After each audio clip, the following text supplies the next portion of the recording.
Hello, everyone. Hello. Welcome to the Reconstructing History podcast. I am Bob. I'm Kass. Yeah. Still. Still. We have been for a while. So, We very rarely change. sorry we missed you last week. Yes, very Everything sorry. was completely just, whoa. Yeah. So, I mean, you could tell it's still completely whoa because I didn't wave my hair. I got a haircut. You got a haircut. He got a haircut. Yay, you got a haircut. Finally. I didn't have time to go to the hairdressers and get a haircut because I've been working on pattern revisions. But Jenny saved me. Jenny saved you. Jenny, Hair Machine. If you're ever in Eindhoven and need a haircut, go to Hair Machine because Yep. they're awesome. Tell them we sent you. Yes. So, yeah, that's about the size of it. Yeah, I've been working my ass off. Don't worry, ass fans. Still, a substantial amount of ass is left. All right. All right. But yeah, Keeping it classy yeah. here at Reconstructing History. Folks, keeping it classy. Didn't say which class.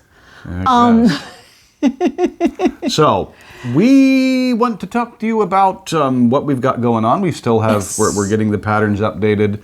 We're cranking them out fast and furious. We just Yep. spent all day on the 15th century men's doublet And Hosen. and hosen. 003. Yay. Yeah. But that's in the can now, so that's a good thing. We'll keep cranking things through, and if you're waiting on a pattern, we apologize, but Yes. we're getting them to you as rapidly as possible. Yeah, and we apologize also. Now, those of you who ordered in December might still be experiencing the Christmas lag. Maybe, And yeah. So, if you're looking for your pattern, if you want to drop us a line at info@reconstructinghistory.com and ask us, we can't really tell you any more than what is Yeah, what on, DHL will tell you. What DHL will tell you if you click on the link for your tracking information. But, That's what we'll do. yeah. Yeah, I mean, we can call our rep too, and he can kick the tree if things get a little too out of whack. yeah, but he doesn't. He's not going to go. Oh, there's a package. Yeah, he's not going to go stomping over to the warehouse or something, and look in the corners. Yeah, because they're all sitting at the depot. No, they're not all sitting at the depot. People who have ordered in January are getting their patterns Yeah. in quick time. Yeah. So it's just those of you who ordered before Christmas. I'm hoping that lag is cleared now. It looks like it's clearing if it isn't cleared yet. Yeah. So we apologize. There's nothing we can do about Yeah. it. Every year we think, oh, this year they'll do something to solve the problem, and they never do. So They never do. we apologize. So that's about the size of that. That's all the news on the RH organizational front. We decided that we were going to go for a walk today, but I could turn the camera around and show you. The trees are bent over pouring. sideways. The rain is coming in buckets. Yeah. So we just, we decided that we were going to take our time, at least, shower and shave and do our podcast. Yeah. So here we are. But not actually wave my hair or dress in anything. Come on now. Yeah. I didn't. Let's not get crazy. Not last week. I was going to say last week I waved my hair. No, last week I didn't do the podcast at all because I was elbows deep in whatever Last was. week, I think I had a hat on. Yeah, I think so. Well, I made so many comments in the previous two podcasts about your hair. Yeah, so like you do. But yeah, so working hard, updating the patterns, really, really happy to be able to do the updates because we're doing the updates of the most popular patterns, but they're also the oldest. Yeah. So, some of them have been updated before, but this is a real, tear it back down to the beginning and start over and using all of the things that we learned in the past 20 years.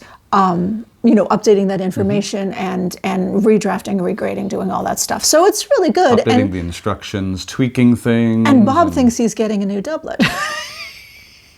Because I tell you what, I put the fitting muslin on him to test the size, and he looks really good in the fitting muslin. Yeah, and she goes, ooh.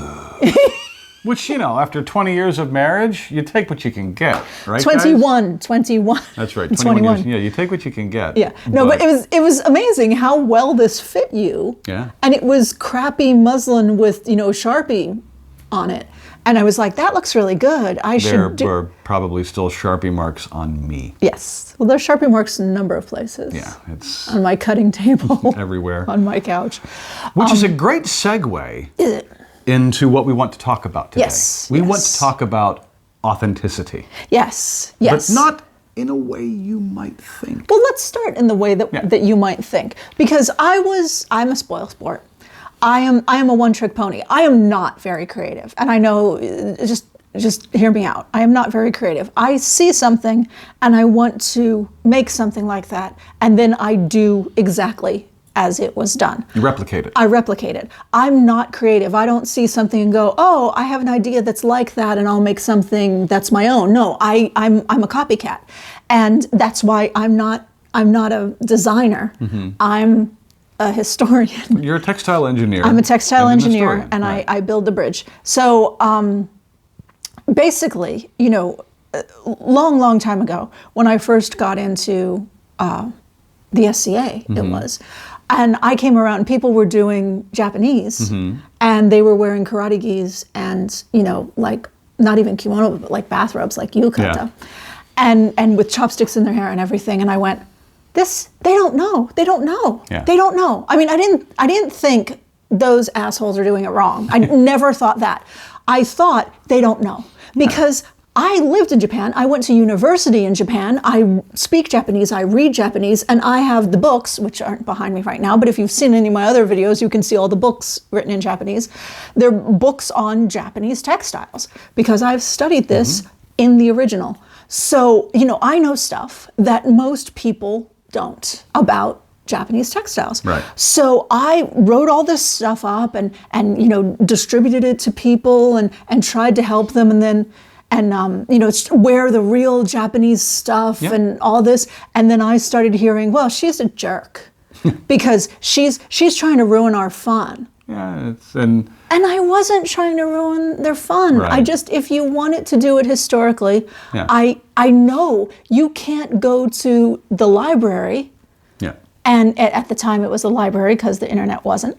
Yeah. You can't go to the library and type in, what did the Japanese wear in the 15th century and get like any kind of result that's in English. It didn't exist. There more exists now, but it didn't exist then.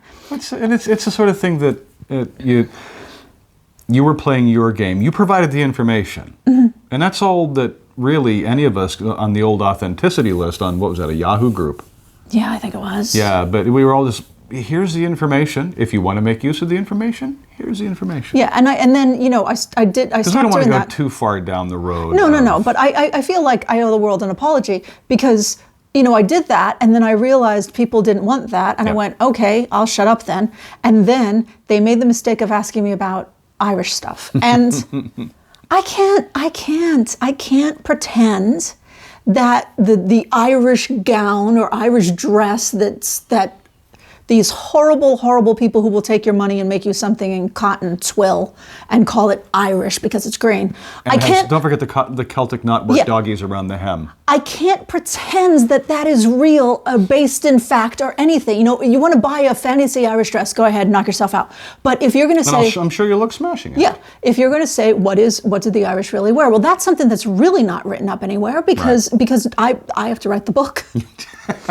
And there are sources that talk about it, and there's sources that aren't based in reality, that are based on, like, there's a whole big thing about drawstring lenas that we know the woman who invented it, and she says, I invented it for a Ren Fair character. It just happened the character was playing it as an Irish person, and it had nothing to do with anything except keeping her sleeves out of the water. And so, I'm very interested in history. Yeah. Funny thing is, my friend Sid, hi Sid, if Sid's listening, that would be amazing. Would it be? If Sid is listening. But my friend Sid, back in New Jersey, once we were driving to an event, and we were talking about stuff, and I was doing a LARP at the time, and I was telling her something about, I dressed up as the character race was called Mongolian, and it was supposed to be based on like the Warring States period of Japan, but it was not a historical LARP. It was elves and fairies and trolls and stuff like that. And so this Mongolian character it was supposed to be something, and I talked to the guy who ran the LARP and said, there were Mongolian men, but there were no Mongolian women yet. Right. And I said, what is a Mongolian woman like? And he's like, Kass, make it up. Because what you do, then we'll use in our description. And I was like, whatever you do becomes canon. Yeah. So, which is really cool, so it set me loose. It's an amazing piece of trust. So I knew him before he ran the LARP. So, I made up this character and I took like little bits and pieces of Chinese and Japanese and Korean. And then I took like complete fantasy stuff and I mixed it all together and I made this character and her backstory and all that. And I was going to do a dance at the feast. And somebody said to me, "Oh, I'm so glad we're bringing culture to this group. Show them what a real Japanese dance is like." And I was like, "Not Japanese, Mongolian." And I got kind of angry, not really angry, but little peeved, because I'm like, this is fantasy. This is not where we do the Japanese thing. You don't like to get your fantasy mixed in with your history. Don't get your chocolate in my peanut butter, and I won't get my peanut butter in your chocolate. Yeah, exactly. That's how old we are. Wow, So Sid said to me, "Oh my God, you don't like to mix." No. And she never realized it before, that I like my historical over here and my fantasy over here, and I don't like any bleed through in the middle. And which is funny because I've done steampunk, and steampunk has a ton of bleed through. But Steampunk's putting a bunch of shit in a blender. Yeah, but I'm not an expert. I'm not an expert in 19th century fashion. Like I know my. Yeah. I have a you know how to build it. Intermediate knowledge of Victorian clothing, but I don't know the things. It's not your area of emphasis. I mean, you know it. Yeah. But you don't know it like you know Irish and Japanese. Well, I mean, the truth be told, there were like a million different Victorian clothing books. Speaking of which, I want to plug my friend. I've never met her. I call her my friend. She's my friend on Facebook and Instagram or whatever. Yeah. We're friends. I don't think we've ever met in person. We may have, but I'm not sure. Isabella, whose last name escapes me. Oh, wow. Oh my God. Isabella from Prior Attire. If you follow Prior Attire on Instagram, you know who Isabella is. Yeah. And she has a book called Victorian Dressmaker 1 and so cool. Victorian Dressmaker 2. So cool. And she's working on Victorian Dressmaker 3, which is going to be equestrian dress. So I'm like lining up. I'm like, when can I give you money to put so I can have this book? What is it called? The Victorian Dressmaker? Oh, Victorian Dressmaker. Yes. Victorian Dressmaker 3. Is the equestrian Not edition. Electric Boogaloo. Yeah. Victorian Dressmaker 1 was like everything. Yeah. And Victorian Dressmaker 2, she focused on sports clothes. Yeah. So she's got a tennis outfit, ice skating stuff, brilliant. Gymnastic stuff, swimsuits. I just look at the pictures. Yeah, and some equestrian costume, but she rides side saddle in all her different outfits. So she's doing a whole book on equestrian costume. And I'm like, drooling on myself. But anyway, this is how I learn. You will learn Victorian stuff from people who do it in this exacting because detail. There's so much extant stuff out there, it's not hard to master it. I shouldn't say it's not hard to master it. It is hard to master it. It's not. You can become conversant with it quite quickly. Yeah, all you have to do is read a book that an expert wrote. Yeah. Whereas the Japanese, you have to read a book that an expert wrote in Japanese. Yeah. And with Irish, there is no book. You have to go to the National Museum and talk them into letting you pull it out of the case. And then you still don't know what you're talking about. You're still going, the hell is that? Yeah, so yeah. Because believe me, ladies and gentlemen, if you could have been a fly on the wall when we were there last time, what was it? What were we looking at? Carnamoil. Carnamoil outfit. We're like, that's a seam. That's... fuck is it for? Yeah. It's in pieces. It's in all the thread is gone. So it's in pieces. It's definitely a seam. And you can see where the thread was. You look at all the pieces, and I've tried, the jigsaw, and you just come up with, this doesn't make a shape. It just doesn't make a shape. Yeah, you should put the jigsaw together as best you can, and you still go, the fuck is this? Yeah, and it's not like you put it together and you're missing bits. Yeah. You put it together and there's too much. You're like, that shouldn't be.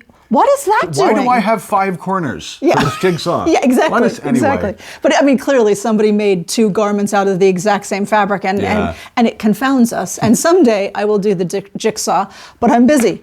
But no. To go back to the authenticity thing. I'm gonna tell you where I come from.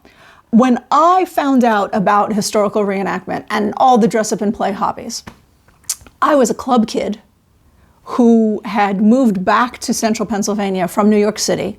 And I would go out to a club and I would be all dressed up, made up, and crazy hair, and and Go-go boots. and go-go boots, and neat thigh-high boots mostly, and and nobody else did, and everybody else was there in like sweatshirts and jeans.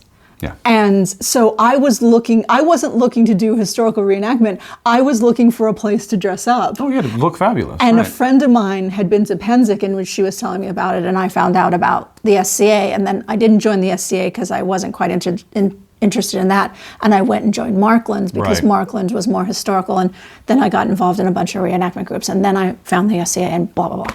So, let's be fair. By the time if you know me from the SCA, you think I came, fully formed from the head of Zeus as an authenticist, but know that 5 years earlier, I was a club kid Yeah. who was just wanted to wear a costume. So, and it all goes back to I'm not very creative, so I have to do something. Like when I was a club kid and I made an outfit that was like based on an 18th century dress because Dangerous Liaisons came out, and I was like, that dress, I want to make that dress with the big panniers. But I didn't make it right. Yeah. It was a costume to wear to a club, and you were Sure. going to get beer poured on you, so you have to throw it in the washing machine. And, To be fair, though, stuff we were taking to reenactments also got beer poured on it. yes, true. A lot. But, it's very true. It's very true. And port. And port. And wine. and And mead. sweated in, and mud. Yeah. And, Whiskey. whiskey. Blood. Blood. Burning things. All kinds of things. Yeah. Lots of smoke. Lots Yeah, of hickory smoke in particular. So like when I first started the company, I got a lot of emails from people apologizing to me that they weren't using my patterns for a historical garment. And I don't care. Because my standard answer was, you bought the pattern. It's yours. You do you, boo. You do with you do you.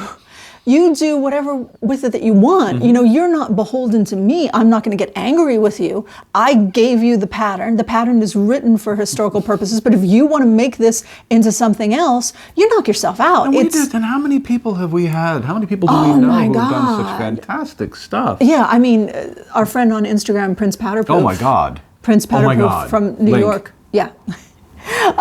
Who does, he takes our 18th century men's coat patterns and makes the most fabulous, he's a drag queen, he makes the most fabulous drag things out of them. He made a negligee out of a 802, and it's made out of lace, and it just doesn't look like an 18th century coat. But the way the seams are make it look like no other negligee. And our friend Josh Hart, does these wonderful cosplays, mostly of Disney princesses. And he often uses our patterns, to start, because the Disney princess outfit has some small basis in reality. And then And how many people have we had coming from theaters oh my God, we have do? yeah. And we get pictures, and it looks nothing like. Yeah, we're like, what? We always ask Trying for to, which patterns did you use? Like putting on our reading glasses, like that meme with the old lady staring at her computer screen. And you can see the DNA if you look really closely. Yeah, but sometimes it's hard to tell. I think the point is that is also authenticity. Yeah. It's not, because authenticity can have many meanings. It's not historical authenticity. But it's being authentic to you. Yeah. And to who you are, Yeah. what you want to do. Yeah. I mean, we've been harping about it's you size. Yeah, for it's how you many size. months now? Yeah. And you have to be it's your you true, everything. Yeah, you have to be your true self. And if what we do helps you to be the you want to be, your best you. And that's you being authentic. yeah, and you be, hashtag you be you. Yeah. Because it's about what you want to do with it, not what you think somebody is making you do with it, or what somebody expects you to do with it. And, there are some people out there who I have been lumped in with, and it's not true, and I'm telling you it's not true, who are a bit judgy, or a bit more than judgy, but kind of holier than thou, let's say. And, oh, I haven't owned a pair of jeans since I was 10 years old, or, oh, I wear this kind of clothing every day. And great, that's awesome. If that's your authentic you. I love that. But when you read about someone like that, or you hear someone like that, or you see them on YouTube, it doesn't mean that you're not good enough. Right. If I'm wearing a pair of jeans right now, and they have a big hole in the ass. I would love, I want to wear vintage dress every day. I don't. Because some days it's not worth it. It's hard. It's hard. It's hard for a modern person to, even for, and for me it's easier than for you, because I can, I would rather wear trousers with suspenders than with a belt. And, I can easily do it every day. And you know what? I wake up and I go, meh. Yeah. And that's okay. Yeah. And I'm not going to get all dressed up in vintage stuff and then go to the pool and swim. Right. But we will get dressed up in vintage stuff and go walk around the village or the park or the woods. Absolutely. Absolutely. And, see videos to come once it stops raining all the time. But the point is, you shouldn't feel guilty. Yeah. You shouldn't feel guilty for not doing it historically accurately. You be you. Define your own authenticity. And don't let anyone, not me, not you, not anyone else in the world, make you feel like you're not doing it correctly. I mean, if you're in a reenactment group and they have certain standards, that's the standards that you have to adhere to. That's the social contract that you have agreed to when you joined the group. Yeah, because that's a different thing. You join the group. But if you're doing some cosplay, or you're doing, fantasy LARP, or you just want to dress like this all the time, I have a couple of friends who dress in historical clothing all the time. It's not their job. They just dress in it all the time because they like it. And there's nothing that will stop you. There's no one who should stop you from wearing, for example, a Victorian skirt with a 17th century jacket. Who cares? Who's going to know the difference? I mean, some people, I'll know the difference. If you want to give up wearing a bra and wear a corset instead because you feel it's better for your back. Yeah, but you're going to wear all modern clothing other than that. Who cares? Don't let anyone infringe upon your authenticity. And, I want to just touch briefly on boys wearing girl clothes and girls wearing boy clothes. Clothing is gendered, but it doesn't have to be.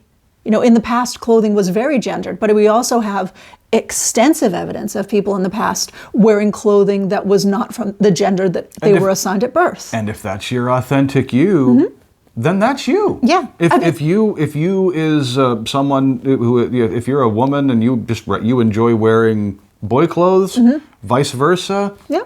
Okay. Yeah, I've never been one for skirts. I'm female, but I don't care for skirts too much. Yeah. Skirts make me feel funny. I'm not comfortable in skirts. I've seen it, and I've done enough medieval stuff, medieval living history, and SCA and LARP stuff that what is a tunic but a dress? Yeah. What is a kilt? Yeah. But a skirt. Yeah. It's the people who, it's not a skirt, it's a kilt, dude. It's plaid and it's pleated. It's a skirt. It's the same thing I wore to Catholic school. And get over. I was just going to say get over yourself, but no. If that's your authentic self, that's your authentic self. But you shouldn't make anyone feel bad because they're doing it and they're calling it a skirt. Yeah, and more importantly, you shouldn't feel bad because when you say, "Oh, they made me feel," one of my friend's fathers used to say, "No one can make you feel anything." Right. And it is or isn't true. Yeah. But you can reject them making you feel bad. You can be strong and say, I want to do this, and you have a problem with it. I have a problem with you having a problem with it. Maybe that's our inherent punk coming out a little bit.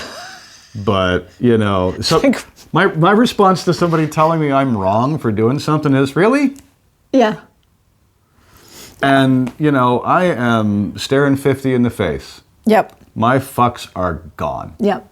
And there's such a wonderful, I think, there's a lot of things wrong with the world today.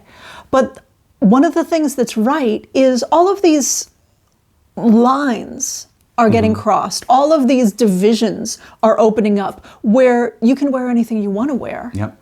Wherever you want it to wear. Lines are being blurred, and not in the stupid song way, but lines are being blurred. These artificial divisions that have been imposed on us for generations are breaking down. You can wear whatever the hell you want. Yeah. And if that means you take like our Elizabethan men's doublet and breeches pattern and make it out of black leatherette and cover it in zippers, send us pictures. 'Cause dude. Yeah. Yeah. That'd be awesome. Strap up. That'd be I can think of a awesome. couple of clubs we can go to. Yeah, right? You know? We live in the Netherlands. But no, I think Yeah. it's fabulous. So if you've ever looked at our stuff and wondered, gosh, you know, what are people going to think? What are they going to think if I, you know, do this non-traditional thing with their patterns? We're going to think it's awesome because we love to see the creative ways that people use our patterns. We're going to tell you to go nuts and send us pictures. Yeah. And, you know, on that note, if you have pictures of you in something that you've worn using a Reconstructing History pattern, no matter how far it's diverged from the original Reconstructing History pattern, please send us the pictures because we're planning on doing this gallery. Oh, and if you want to send the pictures and you just want to show us, but you don't want the pictures to be public, let us know and we won't show them to anyone else. We'll just enjoy them. Yeah, you can email them to info@reconstructinghistory.com. You can post them on Facebook, Instagram, and Twitter and tag us. Yep. You can send them to us in a private message. Yep. On any of the above. Instagram, Twitter, and does Twitter have instant messaging? Yeah, Twitter has private direct messaging. And Facebook, a lot of people do that. And and we're planning to have a gallery of, we're trying to come up with a name. So if you have an idea for a name, I don't want to say unhistorical reconstructing history. Right. But that's kind of what it means. I want to say the people who aren't doing strictly historical stuff, here's a gallery of those people. Because we have our friends, a bunch of drag queens who've sent us pictures and said, oh, please use them. And, you know, other people, cross-dressers and theater people and people doing cosplay who shared their pictures with us, and we want to show them off, but we don't know what to call the section. So if you have any ideas on what we can call it. Yeah, the best I can come up with is like varying degrees of authenticity or something like that. And that's just dumb. Weird. So don't listen to me. Don't let me influence you. Drop it in the comments here on YouTube. Send us an email. Hit us up on one of our social Picture, media Isabella Pitcher. Pitcher like pouring water out of a pitcher. But she takes good pictures too. Or her photographer does. Yeah. Anyway. I'm sorry. It just popped into my head and I wanted to say it. It's better now than 2:30 in the morning when you elbow me in the face. Pitcher! And you're like, what's happening? You're like, Schenectady, 1953. And I'm going, blah, blah, blah, blah. That's what happens. 21 years. Anyway, so live your truth. Yeah. Live your authenticity. You define it. Hashtag live authentically. You define it. Nobody else does. Yep. And if someone tries to tell you that that's wrong, you send them to me. they'll have to get in the plane, but, you know, we'll sick the dog on him. He's over there. He's fast asleep. His Flash turns 12 next week. Yep. I'll put a picture Yeah. right about here. Yeah. Of that. Yeah. You know, the last couple podcasts that we had in these seats, he came over to see. He doesn't care. Today he's just like, not doing it. Well, it's that kind of cold, damp, achy, creaky. It's getting into my bones too. No, but the floor's heated. So my feet are so nice. It's like, you know that we used to have, when we did 17th century, we used to have that little box. Oh yeah, I made you that little box with the... Yeah, little box that has little wooden box and has holes in it and the top. And you put a pottery dish, a pottery bowl full of hot coals that you took out of the fire into the box, and then you put your feet on the box. And it's in all of these Dutch masters paintings, women with their feet on this box. And so we made me a box like that. I was so proud of that when I made it. And you know, isn't it interesting? It was cool. It was really cool. But And you didn't catch fire, not even once. I didn't catch fire. Well, because you're nowhere near fire. No. It's just hot coals. He tried, but I don't catch fire. No. Because I'm made of wool. Asbestos. But no, it just occurred to me just this second that we live in the Netherlands and Dutch people built this house, and Dutch people build houses with heating in the Radiant floor heating. Yeah, I mean, in the States, it's super like rare. Really rare, and it's only in like really, really shishi houses. Yeah. But here, it's like everyone has radiant floor heating. Yeah.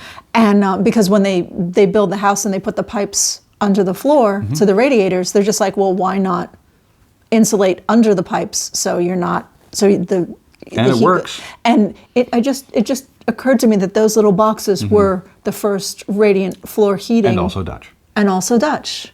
Because Dutch people like to have warm feet. And I'm surprised he's not laying on the floor going, oh. Give him time. Yeah. His old bones. Yeah. So that's the story from the Netherlands on this bright and sunny day. Live your own truth. Yep. Live your own authenticity. And, that I think it's not going to make you happy. It's not guaranteed to make you happy, but I think it'll go a long way. Yeah. At least it has for us, right? Yep. So that's it from here.